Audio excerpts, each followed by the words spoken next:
अस्सलाम वालेकुम। मेरा नाम है कलीमुल्लाह और आप देख रहे हैं खुशहाल किसान 22।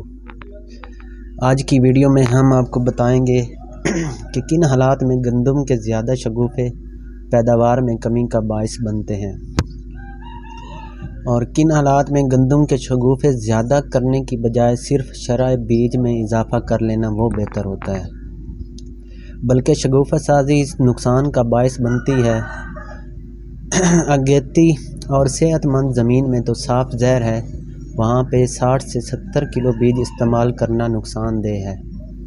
सेहतमंद ज़मीनों में गंदम का तो फितरी तौर पर यह रुझान पाया जाता है कि इसने ज़्यादा शगुफ़े बनाने होते हैं। ज़्यादा बीज डालने से ओवर क्राउडिंग हो जाती है, टिलर फ्री निकल आते हैं। प्राइमरी टिलर जो होते हैं ज़्यादा घनी फसल के सानवी शगुफ़ों को सिट्टा नहीं लगता, सिट्टा बहुत छोटा रह जाता है और पैदावार में कमी का बायस बनता है। हम अपनी बात की तरफ आते हैं कि किन हालात में गंदम के ज़्यादा शगुफ़े पैदावार में कमी का बायस बनते हैं।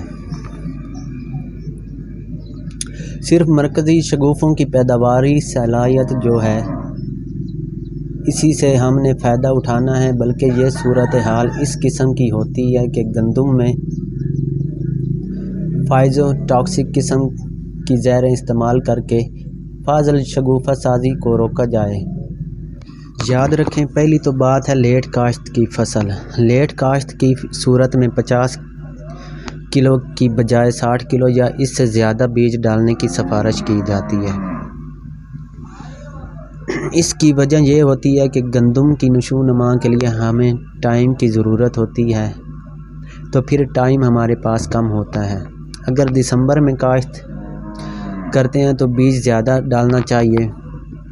फिर यह कि फरवरी में जायंट्स का अमल शुरू हो जाता है, तो फिर इस वजह से गंदम का शगुफ़ा साजी का टाइम नहीं मिलता और प्राइमरी टिलर बोतीला हालत में बड़े हो जाते हैं,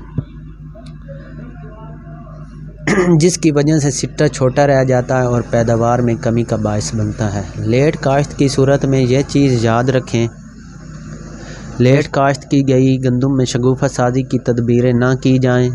इस तरह जो कलराठी ज़मीनें होती हैं ना, वो बड़ी सख्त ज़मीनें होती हैं। ज़्यादा कलराठी ज़मीनों में गप शट का तरीका इख्तियार किया जाता है या बेड प्लांटिंग या फिर तेज़ाब डालकर कम अज़ कम उगाव तो लिया जा सकता है, लेकिन शगुफ़ा साजी नहीं करवानी चाहिए।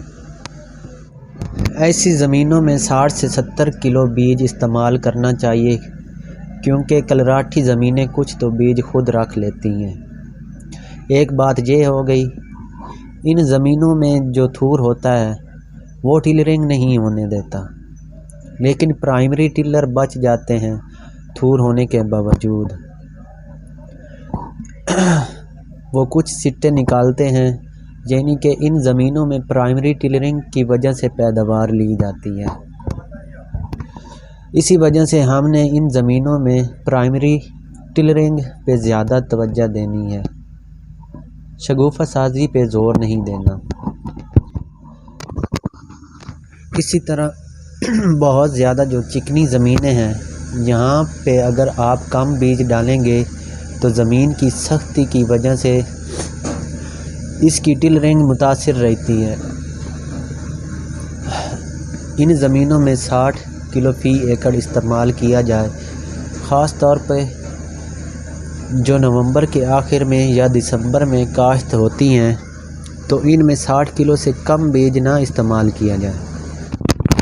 और फाजल शगुफ़ा साजी को रोकने के लिए यह सूच उगाव इस इलाके में ज़्यादा नुकसान करता है, इनकी तलफ़ी के लिए माइट्रोबोजीन और एटलांटस जैसी फाइज़ोटॉक्सिक किस्म की ज़हरें होती हैं, वो इस्तेमाल करनी चाहिए। जब ये स्प्रे की जाती हैं तो सूच उगाव तो तलफ़ हो जाता है। इसके अलावा ये फाजल शगुफ़ा साजी के अमल को भी रोक देती हैं और यह एक लिहाज से फ़ायदा मंद होता है। अगेती और सेहतमंद ज़मीनें के लिए हमारी रेकमेंडेशन 50 किलोग्राम फ़ी एकड़ बीज है اور وہاں پر شگوفہ سازی کی کوشش بھی کرنی چاہیے۔ اس کے علاوہ جو لیٹ کاشت کی جاتی ہیں کلراٹی زمینوں میں، سخت اور چکنی زمینوں پر، وہاں پر سیڈ ریڈ کر کے پرائمری ٹلر بڑھائے جاتے ہیں۔ اس کے علاوہ جو لیٹ کاشت ہے کلراٹی زمینوں، سخت اور چکنی زمینوں کی، وہاں پر سیڈ ریڈ کر کے پرائمری ٹلر بڑھائے جاتے ہیں اور شگوفہ سازی کی کوشش نہیں کرنی چاہیے۔ تو یہ تھا آج کا ہمارا ٹاپک۔ اللہ حافظ۔